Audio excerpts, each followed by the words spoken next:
Hello anime lover, स्वागत है मेरे चैनल पर। आज की इस वीडियो में हम लेके आए हैं एक डंडन डंडन सीजन 2 का लास्ट एपिसोड, जो होने वाला एपिसोड नंबर 12। ये एपिसोड है बहुत ही ज़्यादा कमाल धमाल का, जो लेकर आएगा इस सीज़न की एंडिंग, साथ ही एक बड़ा प्लॉट ट्विस्ट एंड में। तो अगर आप कुछ भी मिस नहीं करना चाहते हो तो चैनल को सब्सक्राइब कर दो और वीडियो लाइक करना मत भूलना, ताकि साल के एंड तक हम पहुँच सके 1K सब्सक्राइबर्स तक और हम ऐसे ही धमाकेदार वीडियोज़ बनाते रहे। एनीवेज, टाइम वेस्ट नहीं करते हुए चलिए शुरू करते हैं। एपिसोड की शुरुआत होती है जिसमें हमें दिखाया जाता है कि कैसे मिस अयासे का हाउस कन्वर्ट हो रहा होता है एक मैसिव रोबोट के अंदर, जिसका नाम किंटा ने बोधि धर्मा रखा होता है। लेकिन थोड़ी देर में उन्हें रियलाइज़ होता है कि चाहे रोबोट कितना भी बड़ा हो, अगर उन्हें कंट्रोल करना ही नहीं आता तो इसका क्या फ़ायदा। कोई भी इसे प्रॉपर्ली मूव नहीं कर पा रहा होता है और काइजू तेज़ी से इनकी तरफ बढ़ता आ रहा होता है। दूसरी तरफ किंटा बिजी हो जाता है मैनुअल पढ़ने में, ताकि फाइनली काजू से फाइट करते।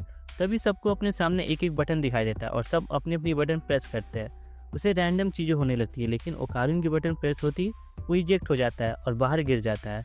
जीजी गुस्से में तोड़फोड़ मचा देता है। किंटा मैनुअल पढ़ते हुए रेडी हो जाता है। तब तक उसे एक लीवर मिलता है जिससे रोबोट का हाथ और पैर मूव होने लगता है, लेकिन फिर से गिर जाता है। पर वंस अगेन किंटा अपने आप को उठा के रेडी हो जाता है, लेकिन काइजू उन्हें जोर से मारते हुए एयरबैग तक खोल देता है और रोबोट का एक हाथ तोड़ देता है। उधर ओकारुन अभी भी हवा में होता है। पैराशूट ओपन होता है और समहाउ सेफली लैंड कर लेता है, लेकिन जैसे ही वो मुड़ के देखता है काइजू बड़े रोबोट की पिटाई कर रहा होता है। जीजी जो पंचेस मार रहा था वो भी तोड़ के बाहर आ जाता है रोबोट से।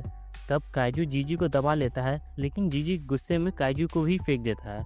काइजू जमीन पर गिरता है और दूर चला जाता है, जिस वजह से जीजी को और गुस्सा आ जाता है। काइजू इलेक्ट्रिक शॉक देता जाता है रोबोट को और ओकारुन कंफ्यूज होता है कि क्या करे। वो इवेल आई को परमिशन देने ही वाला होता है कि फाइट करने की, लेकिन वो हेजिटेट होता है क्योंकि अगर इवेल आई को फुल परमिशन मिल गई तो वो अनकंट्रोलेबल हो सकता है। तभी किंटा को आइडिया आता है कि ये पूरा हाउस नैनो स्किन से बना है, तो बस उसे विजुअलाइज करना होगा मूवमेंट को और रोबोट ऑटोमेटिकली मूव करेगा। वो एक बेटर रोबोट इमेजिन करता है और अपने थॉट से रोबोट बनाता है, जिसका नाम रहता है Kinta the end of joy toy Pegasus Sagata. Intro के बाद फाइट कंटिन्यू होती है जैसे पावर रेंजर्स का सीन चल रहा हो।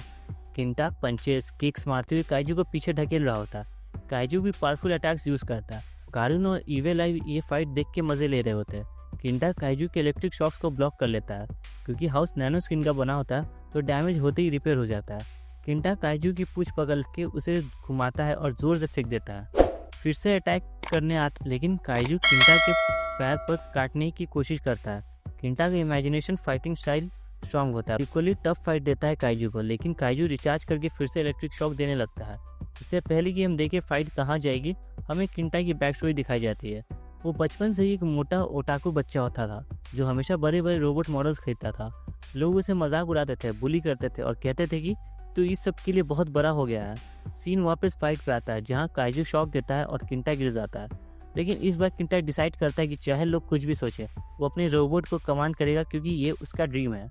वो फिर से फाइट शुरू करता है और काइजू की पिटाई कर देता है। ओकारुन और एविल आई अभी भी सर्च कर रहे होते हैं कि सिचुएशन क्या है, लेकिन काइजू वापस उठ के एक सॉलिड पंच लगाता है जिससे किंटा के ग्लासेस टूट जाते हैं। क्योंकि काइजू इनविजिबल होता है, किंटा उसे प्रॉपर्ली देख नहीं पाता। फिर वो अपने कोट से एक नए ग्लासेस निकालता है जो इंफ्रारेड डिटेक्ट कर सकता है, लेकिन काइजू फिर से उनकी बैंड बजाता है और एयरबैग फिर से खुल जाता है। किंटा सफोकेट होने लगता है, वो इजेक्ट करने ही वाला होता है। तब ओकारुन को रियलाइज़ होता है कि मिस आयासी की पावर्स भी यूज़ हो सकती है रोबोट के अंदर। फिर वो सब रियलाइज़ करते हैं कि रोबोट के अंदर हर एक मेंबर की पावर यूज़ हो सकती है। आयासे और आयरा अपनी पावर्स यूज़ करते हैं और मोमो को कम्प्लीटली ट्रांसफॉर्म कर देते हैं। ट्रांसफॉर्मेशन के बाद वो लोग किंटा को रेस्ट्रिक्ट करते हैं और खुद रोबोट कंट्रोल करते हैं।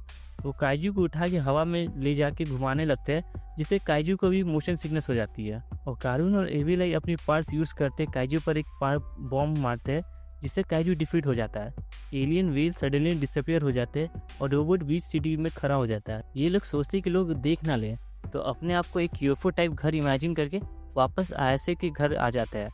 आयासे और आयरा मोशन सिकनेस के कारण उल्टी करने लगती है और किंटा खुशी के आंसू रोता है क्योंकि उसने अपना चाइल्डहुड ड्रीम पूरा कर लिया। ओकारुन टेंशन में होता है क्योंकि काइजू अभी भी अनकॉन्शियस पड़ा होता है। वो जीजी को बुलाता है जो अपार्टमेंट कॉम्प्लेक्स पर चढ़ा होता है। ओकारुन उसके लिए खाना ले जाता है और वो नीचे आ जाता है। जीजी और ओकारुन मिलकर काइजू को उठा के भाग जाते हैं। बाकी लोग पीछे पड़ते हैं, लेकिन वो फास्ट होते हैं और सेफ घर पहुंच जाते हैं। किंटा वहाँ आके स्टाइल मारने लगता है कि उसके कारण फाइट जीत गया। फिर वो ओकारुन से पूछता है कि तुम्हारी पास दुनिया बचाने के लिए है, ओकारुन कहता है नहीं, हम बस एक गोल्डन बॉल ढूंढ रहे हैं। किंटा कहता है तो क्या इस गोल्डन बॉल पर दुनिया का फेट डिपेंड करता है? ओकारुन कहता है नहीं, इतना स्पेशल नहीं है गोल्डन बॉल। तब ये लोग नोटिस करते हैं कि काइजू के मुंह के अंदर कुछ दिख रहा होता है। वो डरते हैं कि शायद किसी इंसान को खा गया हो। ओकारुन हिम्मत करके चैन खींचता है और उसमें से एक लड़की निकलती है जो एलियन होती है। हायासे अपने घर से क्रॉल करके बाहर आती है, घर को वापस नॉर्मल फॉर्म देने के लिए।